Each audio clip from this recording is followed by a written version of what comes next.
Vai e Vede. História de hoje: Provações em Alta.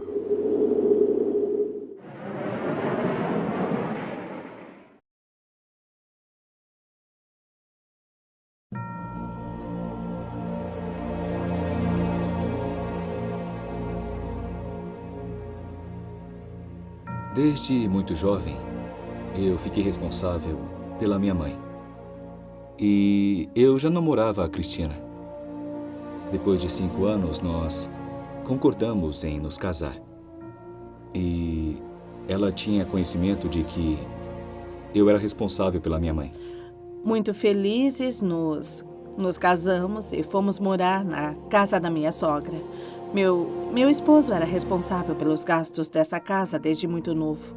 Ele teve sua responsabilidade, pois arcou economicamente com o aluguel, com os gastos pessoais e com a doença dela.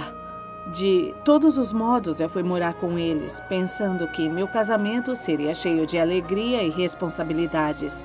Porém, não foi o que aconteceu. Eu e ela éramos líderes na igreja. Naquele tempo, eu já era líder na igreja. Cuidava das equipes da igreja. Minha esposa era professora da escola sabatina, na escolinha das crianças.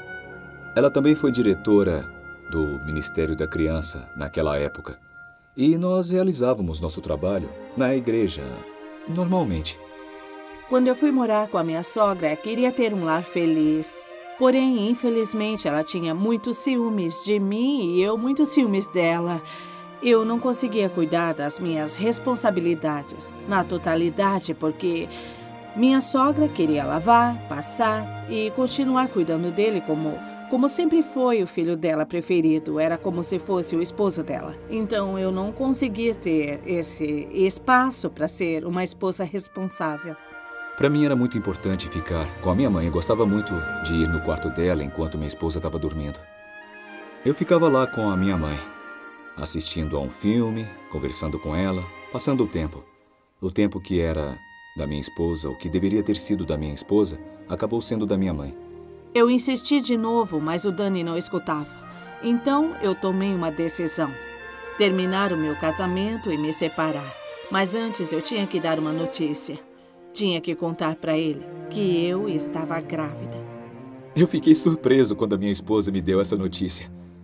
Para mim era algo incrível, eu não podia acreditar. O mais emocionante que poderia acontecer na minha vida: ser papai. Uma coisa indescritível.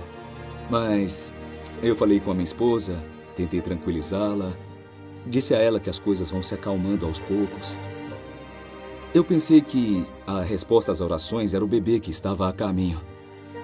Eu estava emocionado e, ao mesmo tempo, eu comecei a ficar mais preocupado. Mas a emoção de ter um filho, para mim, foi uma coisa que mudou toda a minha vida. Foi uma coisa emocionante. Eu não vou esquecer o dia que a Cristina me deu a notícia. Para mim, foi sensacional. Foi o melhor que poderia ter acontecido na minha vida. Com muita emoção, fomos pela primeira vez ao médico para fazer a ecografia do nosso bebê. Eu estava emocionado, eu não conseguia esperar, estava desesperado e não economizei. Eu queria uma ecografia 3D para poder ver meu filho, seu rosto, suas perninhas. Eu estava fascinado. O médico estava emocionado. Mas, de repente, o seu rosto mudou. Para mim e para minha esposa foi bem estranho, mas eu segurava a mão dela e ela me perguntava: fala comigo, o que foi? E eu dizia: olha, não sei, vamos ver, vamos esperar, mostrando-o para ela. Eu estava feliz, até o médico falar que tinha encontrado um problema em nosso bebê. Ele tinha detectado lábio leporino, de 3º nível. Apesar de não termos resolvido o problema, porque eu continuava morando na casa da minha mãe com a minha esposa, nós fizemos um pacto.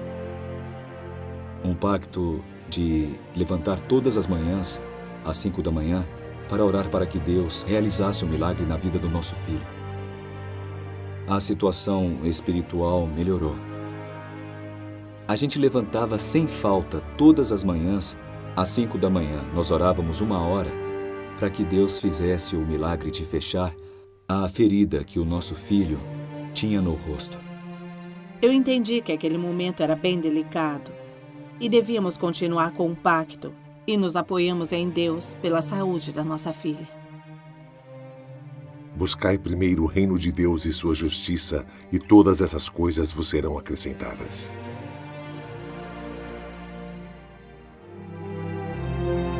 Em reconhecimento e gratidão a Cristo por tudo que Ele é, entregamos nossos dízimos e ofertas como parte da nossa adoração.